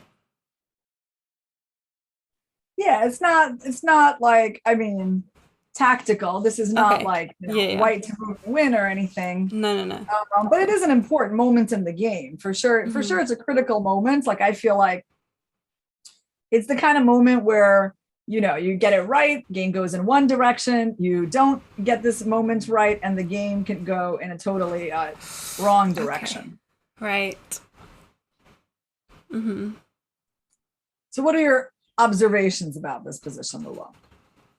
So, I mean, I see that black has this isolated pawn that, I mean, they can get rid of any time. They also have that nice long diagonal. They have the bishop pair. We have one knight in the middle. So,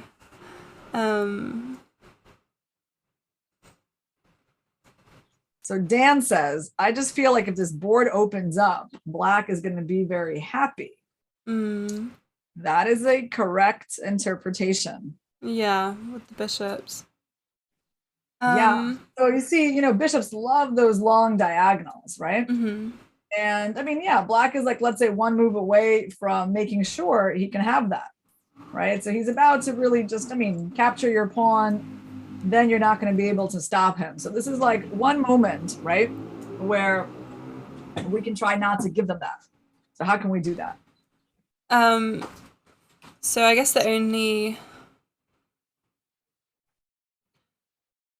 I did very briefly look at b4, and knight e4 afterwards. I don't know if that's the right place for the knight or if it needs to go back. Well, the good news for us is it doesn't even matter where they go back, because our idea is going to be the same no matter where they go. Yeah, and then obviously to stop the trade, you would have to play c5. Yep. It's kind of like a nice little opportunity arising for white, right? To like do something favorable with the pawn structure. You see, Lula, in chess, an important thing is to like think about how to not let your opponent's pieces get too active, right? And Yeah. sometimes it's in our control. Like sometimes we actually can do stuff. Sometimes we can't. And it's sort of like, well, we can't do anything about that bishop. I mean, you can say that you don't want him to be active, but you don't have any weapons to neutralize him. You don't have any pawns that you can use to block him with. You don't have a piece that can trade him. But the good news is that we can actually do something about this bishop with this plan and completely change, the course of the game, completely change the evaluation here, right? Because now look how many positive things we're doing for our position with those two pawn moves. We keep their bishop locked down. We keep our knight basically on an outpost. That's what we've acquired for him because, okay, technically he's not protected by a pawn, but essentially that's an outpost square for the knight. We're blockading the d pawn. They're blockading their pawn. We're like creating a pass pawn. So I mean, yeah, I would say like if I got this position as white, I would be like, okay, I'm on my way to winning. This is like really good, right? So we got to pick up those moments, Lula, because how would I think about it? Well, yeah, I mean, I would think about what does my opponent want? I mean, what does he want in general? Like given like what he's got, well, he wants an open board for the bishops, and then he'll have what he wants. So what can I do? What can I do about this idea of just him getting that beautiful light scored bishop, right? So happens to be an opportunity, we can take advantage of it. All right, cool. So I definitely spend, a lot of time in the game, Lula, thinking about like how I can harm my opponent's pieces. If it's possible, how can I restrict them? How can I neutralize them? Just, take away their power, whatever is in your hands to do, right? Okay. Let's take a look. Okay, we're gonna go to one of my favorite themes in chess, this theme of prophylaxis. And I was recently playing like a little practice game against a student of mine.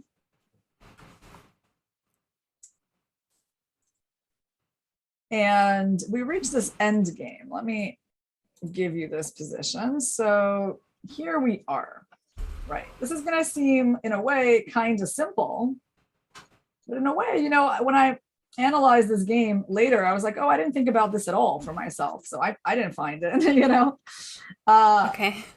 Here we are. So it's black to move. So we're in the end game, right? Black to kind move. of like, yeah, black to move. This is again, not the game Stockfish anymore.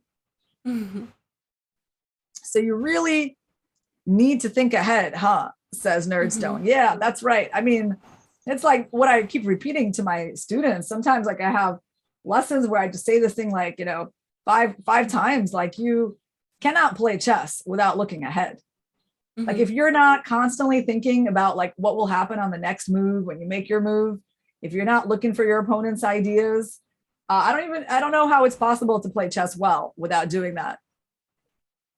All right, so here's black to move. And, we're in a minor piece endgame, bishop versus knight. And black is not doing badly like they were, some moves ago. White has definitely messed up with what was a pretty good position before. But black now has like a very powerful move, Lula, right? That is better than all their other moves, put together. Okay. So I want you to try to think of what that, powerful move can be. I know it looks funny that there can be something that cool in such a simple, like, looking endgame, Lula. So what are you thinking about? I mean, anything coming to your mind here for black? So I was looking at, this half of the board and seeing if we could try and create some kind of pass pawn here. Yep. And so I was thinking about playing like h5 or something, but it seems like it doesn't really do anything right now. And trying to push this one, so here's the thing, right? You have a pawn majority. Yeah. Obviously, you should be thinking about playing where you have an advantage. That's just a rule in chess. you also have your opponent's pawns on these light squares, which Yeah. is a great thing for your bishop, Mhm. which is potentially going to attack those pawns from the back, but you can't go there yet. Mhm. So, I mean, there's really only, there's only one part of the board to look at. It's the king side. Yeah. And you can only win the game on that part of the board by Mhm. playing like, h5 and g4, right? That's the general Yeah. plan. But Mhm. the But question is, like imagine you play h5. What will your opponent do?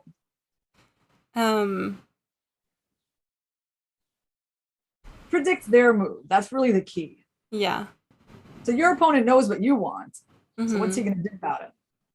I guess I thought they would want to try and do something on this side, like bring the king and but that seems slow. Um they can't move the knight. So they can't move the knight. So they basically have just one piece they can move, right? Yeah. So the king. So they'll bring the Yeah, they're going to bring in the yeah. king, right? So like Okay. that's what I played in the game, right? I played this move in the Okay. game because I was just like, Oh, well, I'm going okay. to push my pawns, right? But the problem is, actually white has this move king d1. And, from the point of view of black winning, this is a problematic move, right? Because the king is, hurrying over Yeah. the king side. And if he stops your pawns there, he's fine because obviously you're not going to win the game in any other part of the board. And white still has this extremely powerful pawn for the future, right? The protected pass pawn. Right. So, you can go g4. I mean, I suppose they could even take, or not. I mean, just like maybe taking is good, right? Because I don't know. Here, like you're probably fine, but the space is a little dangerous. You always have those ideas. Probably better to not let that happen. Probably better to have that part of the board a bit more open. Would be my guess. And it's not so easy to defeat white when they bring all of their pieces to that part of the board, right?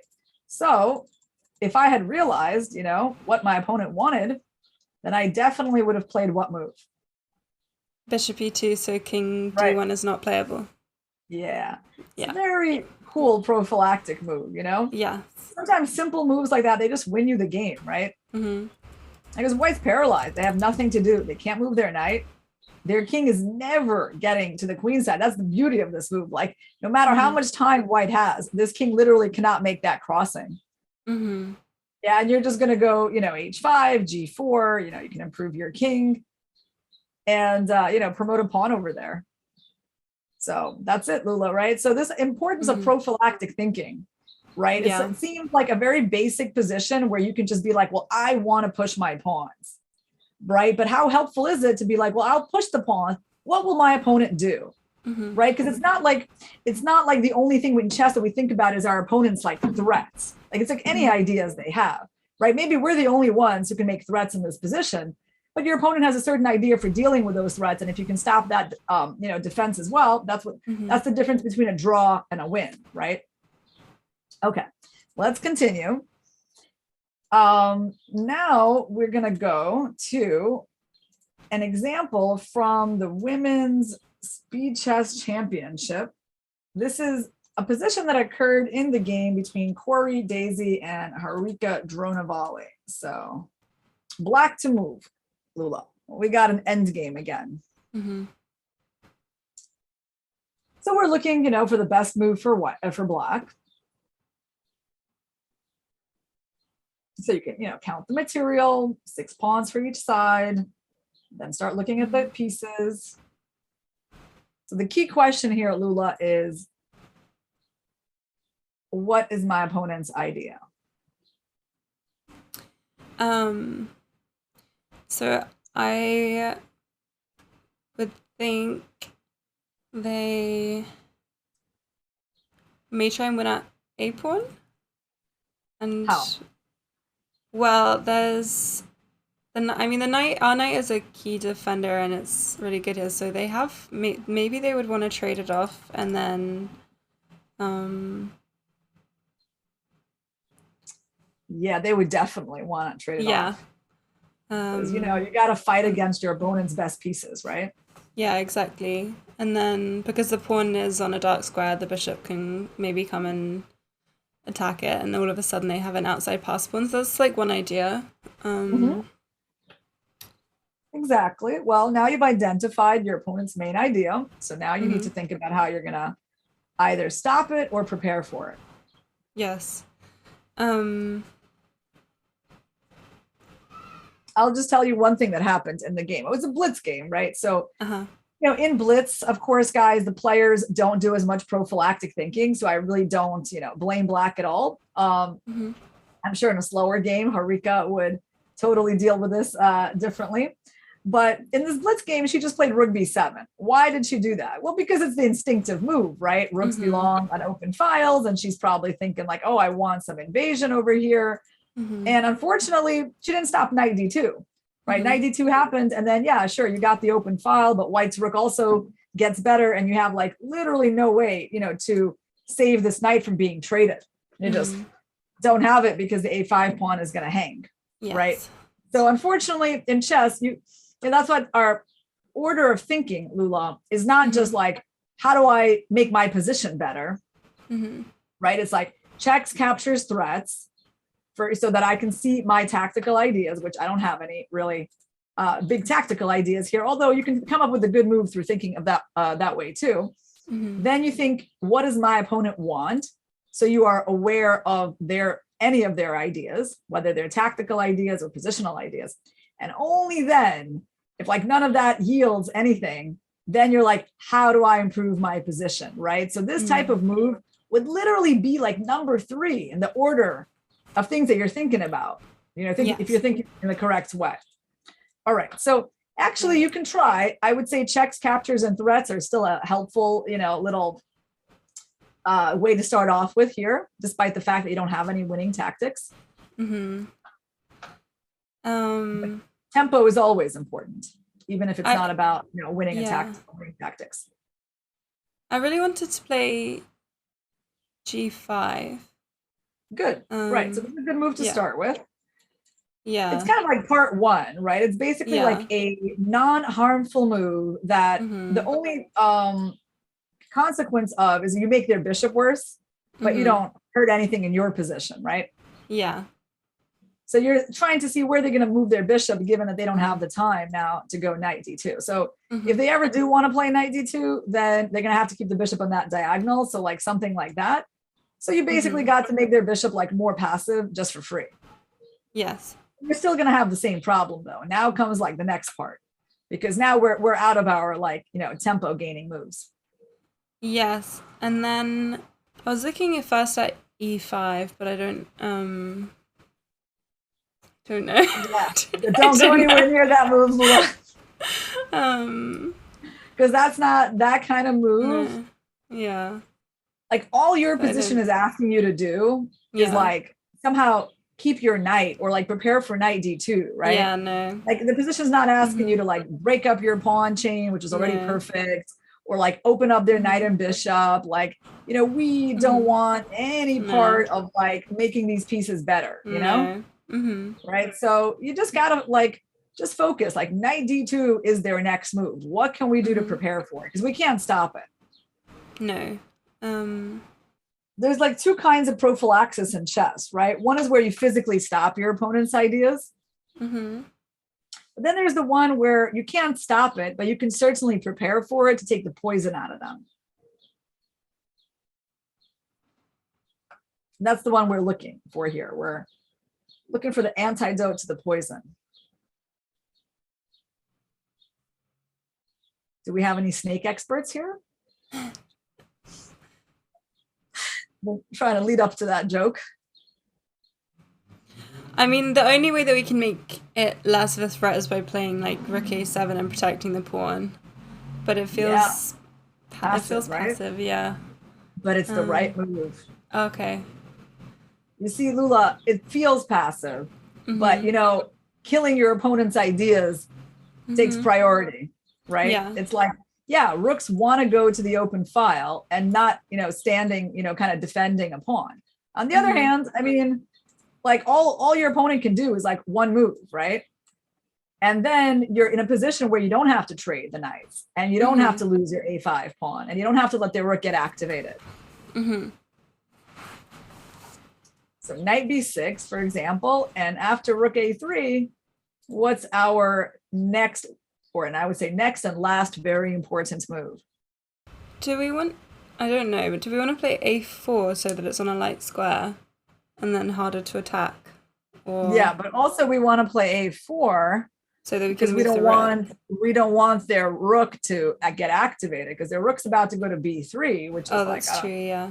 a huge problem for us. We definitely don't want to let like a rook get activated, right? Remember what I told you? Like sometimes the activity of our opponent's pieces is actually in our hands, right? So of course, like if I can stop your rook from getting active, I mean, it's a hugely important thing to do. And basically I'm also threatening to win it, which is an extra bonus. But even if I weren't, right, it would still be the right kind of moves to play. So yeah, this is the way to do it, Lula. This is how you got to play chess, by like seeing what your opponent wants, right? And I mean, always asking yourself that question. It's like, it's not always tactical threats that they have. It could be just like, you have a great piece, they want to fight it off, right? And you want to see that coming to give yourself a chance to keep that piece, right? So now, yeah, I like that move because it's so paradoxical, like putting the rook on a7 instead of on the open file, right? It's like, it's not normally what you do, but to stop your opponent's ideas, you're willing to do a lot of things. So let's move on. I'm going to give you something where I do think prophylactic thinking is a part of it. And also, kind of destroying opponents' harmony. So this is a game played a couple of days ago in the Meltwater Champions Tour, played between two very strong players, Linier Dominguez as white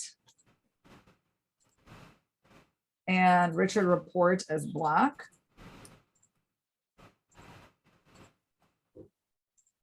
And there came a moment in the game where black could win right here. Okay. But black didn't find it because it was kind of tricky. Okay. So we're going to try to figure it out. Okay. So what do we have here? Richard Rapport playing black. We got 6 pawns for each side. Obviously, we know that black is better, right? I mean, we do see the stuff going on the H file. It definitely feels like black has the initiative. Black's king is safer than white's.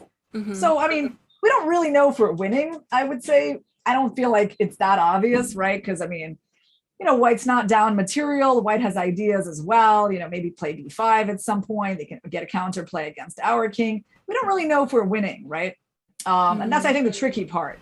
That, why Richard Rapport, he played some move like king e6, which, wasn't that great. Kind of protects the pawn. But on the other hand, your queen is also tied down because you like literally can't move it anywhere because of checkmate on f5. So yeah, king e6, not the best move. But let's figure out how we can find the best move, Lula. So let's start with our most forcing move, which is queen h2, right? Yeah. They go king f1. So the only check from here is this one. Now, well, if they don't take us, then our queen gets that whole back rank with which to work, and their king is coming out. So I feel like that's probably not going to end well for them. So they're going to take us. And here we are in the rook endgame. The problem is we're not really better here. Yeah. I mean, like if we attack something like on c1, they can either protect it with a king, or they can even kind of go for some pawn trades with b5, right? So this is a key line. Just remember this position. Yes. Because we're not winning this one. However, it is a kind of a relevant line for us overall. Like, so black to move, Lula, and we need to find some way to make threats to our opponent. So look for a move which is making a threat here. Maybe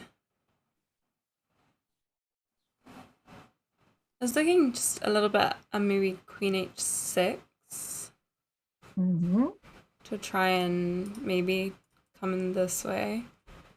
Okay. That's a checkmate and 2 threat, right? Yes. Pretty much. Okay, so you step back with the queen. Now, the Yeah. interesting part here is like, well, how do they defend against this? Mm-hmm. I mean, their queen can't do it because, it's got to keep guarding h1. Their king can't go there because, queen h1 is mate. Mm-hmm. So the only way to stop this check, it must be a rook move, right? Yes, so rook. And now I want you to think about all the various rook moves that they're going to make and why none of them work. Oh, okay. Why there's flaws in all of them. So let's start with like rook b1. What's wrong with that one? Oh, because then we check on h2 and trade the queens, but we win the rook, right? Yeah. Yep. Very good. Very good. Little details. Mm-hmm. You're making them make their own position worse. Yes. Okay. But okay, they're not going to blunder the rook like that, right? So yes, we know here, check, back rank, skewer the rook, so we win. So they're not going to do that. They're going to try something else. So they have either rook c3 or rook e3, or I guess rook d3 loses to just queen c1 and take the pawn, right? Yeah. So I mean, they could kind of block there the checkmate, but it doesn't really help them. Because that pawn is way too important. Yes. And then, we kind of switch from just trying to mate them to, winning their material. Also very helpful how the queen protects everything and just so active and beautiful on that square. So they're going to go either rook c3 or rook e3. Right. King f1 says possibly, probably. Problem with that is that you're still walking into this move, and unfortunately your king is not really going anywhere. It thought it was going on a trip, but it's not. Staying home, getting mated on g2, or like losing that pawn on c4 with check, or bad things happening to that king. I mean, I haven't even talked about how I could try to I can also give that check first, then take the pawn with check. So yeah, you can't run. You definitely got to use the rook. Rook c3. Do we play queen d2 and with threatening queen e1, or? That's interesting. What would I do on queen d2? I think you might have found a really good move here, Lula. Let's see. You're threatening queen e1. It is a huge threat. If I go queen e1, you just still go queen d1. Queen d3. I mean, okay, I guess I'll just show small tactics, right? Because sometimes it all, well, okay, you win maybe it's not even worth it. Yeah. Oh yeah, just a free. Yeah. Actually, queen d2 looks good. I agree. I don't really see a defense here. Maybe king g2. I mean, it's still maybe king g2, but it does look really dangerous. But there could be, no, it looks really dangerous. I mean, the check doesn't really help for very long because that's just a checkmate threat. So rook c3 allows queen d2. I agree. What about rook e3 though? I feel like they're blocking us out. Yes. So.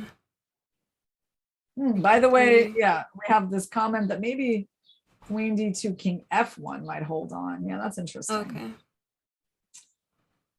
Possibly, probably holding on. Yeah, you can barely move anything. It's kind of funny as white, like you're totally tied down, right? By the way, I'm probably winning this end game after rook h1. I would say that's not out of the question that I'm actually winning this queen end game, right? Because that's a really, because you're winning pawns, yeah, it's really hard to defend those pawns, and I'm winning them with check. Yeah. Right. So it's sort of, you'd feel that, you're probably not gonna hold on here. And I also had like another kind of interesting move, like rook h2 to threaten rook f2, but okay, I think rook h1 is just more forcing. So yeah, rook c3 probably doesn't really work, but rook e3, what do we do on that? This one looked the best try, which is why I left it till last. Yes, that's how you should do it, right? You always Yes. want to leave like their most annoying moves for last. Um, well, I guess if the rook is coming away from the pawns, we have less stressful threats, but like maybe trying to bring the rook back and win these. But I Try to feel like think back that's, to our yeah. very first idea. Try to think back to Okay. why Queen Okay. Okay. A2 was not winning. Oh, and then we get if the rook comes over, then after trades we get the rook in. Yep. Look how funny that is, isn't it? Mm. Little difference, and then you win the rook endgame because they just can't hold on to that really important pawn. You see, so where I would put this kind of problem, Lula, in sort of my chess understanding, it would be called destroying opponent's harmony. Yes. Like, right? It's like you're actually, and this is kind of a rare thing where you're basically, by making this queen move backwards and threatening queen c1, you're making them make their pieces worse in trying to defend against that threat. Like, it's funny to think that the rook on b3 actually is perfect. It was in its best possible square defending the b4 pawn. Suddenly it looks like rook e3 stops you, and then you just go back to the same idea, but with that little difference that their rook is in a worse square, and now the rook endgame is acceptable for you.